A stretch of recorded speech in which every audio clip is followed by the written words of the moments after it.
नमस्कार, जय महाराष्ट्र. सर्व लाडक्या बहिणींचे मराठी अपडेट या यूट्यूब चॅनलमध्ये स्वागत आहे. तर लाडक्या बहिणींसाठी आनंदाची बातमी म्हणजे लाडक्या बहिणींसाठी 3 हप्ते म्हणजे 2025चे 3 हप्ते आणि जानेवारी फेब्रुवारी म्हणजे 2026चे 2 हप्ते असे एकूण 7,500 रुपये लाडक्या बहिणीच्या अकाउंटमध्ये डेबिट होणार आहेत. तर प्रोसेस कशी आहे संपूर्ण आपण व्हिडिओमध्ये जाणून घेऊया. तर सर्व लाडक्या बहिणींनी व्हिडिओ शेवटपर्यंत बघायचा आहे. तर पूर्ण प्रोसेस आपण या व्हिडिओमध्ये बघणार आहोत. तर ज्या लाडक्या बहिणींचे रखडलेले हप्ते होते म्हणजे नोव्हेंबर, डिसेंबर आणि जानेवारी 2026च्या हप्त्यामध्ये एकूण 4,500 रुपये भेटणार आहे. तर रखडलेल्या हप्त्याचे स्वरूप कसे असणार आहे जाणून घेऊया. तर नोव्हेंबर आणि डिसेंबर म्हणजे 2026च्या हप्त्यामध्ये एकूण 4,500 रुपये म्हणजे 3 हप्त्यांचे 4,500 रुपये रखडलेले असू शकतात. तर फेब्रुवारीचे 3,000 रुपये म्हणजे असे एकूण बहिणींच्या अकाउंटमध्ये 7,500 रुपये डेबिट होणार आहेत.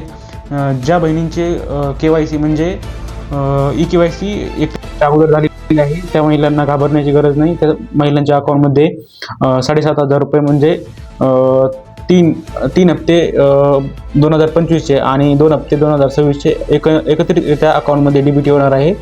तर महिलांसाठी केस 1 म्हणजे जर लाभार्थ्यांना म्हणजे लाडक्या बहिणींना ऑक्टोबर 2025 पर्यंतचे सर्व हप्ते मिळाले असतील पण नोव्हेंबर, डिसेंबर आणि जानेवारी 2026चे हप्ते रखडले तर त्या बहिणींना घाबरण्याची गरज नाही, कारण त्या महिलांना 4,500 रुपये एकत्रितरित्या जमा होतील.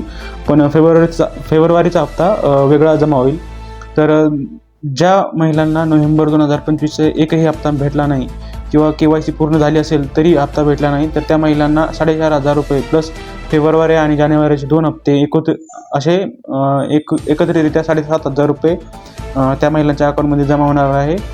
व जर ज्या महिलांचे जानेवारीपर्यंत 2026पर्यंत सर्व हप्ते जमा झालेले असेल आणि फेब्रुवारीचा हप्ता जमा झालेला नसेल तर त्या महिलांना 1,500 रुपये अकाउंटमध्ये डेबिट होणार आहे, जसं की तुम्ही बघू शकता.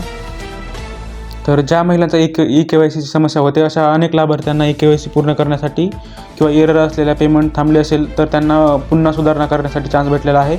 तर त्या महिला गव्हर्नमेंटच्या ऑफिशियल पोर्टलवर जाऊन चेक करू शकतात. तर ही वेबसाईट आहे. ह्या वेबसाईटवर जाऊन तुम्ही गव्हर्नमेंटच्या ऑफिशियल पोर्टलवर चेक करू शकता.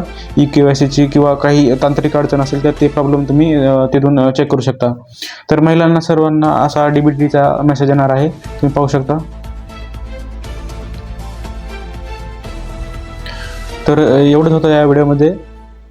तर तुम्हाला काही क्वेरी किंवा डाऊट असेल तर तुम्ही व्हिडिओच्या कमेंट सेक्शनमध्ये विचारू शकता.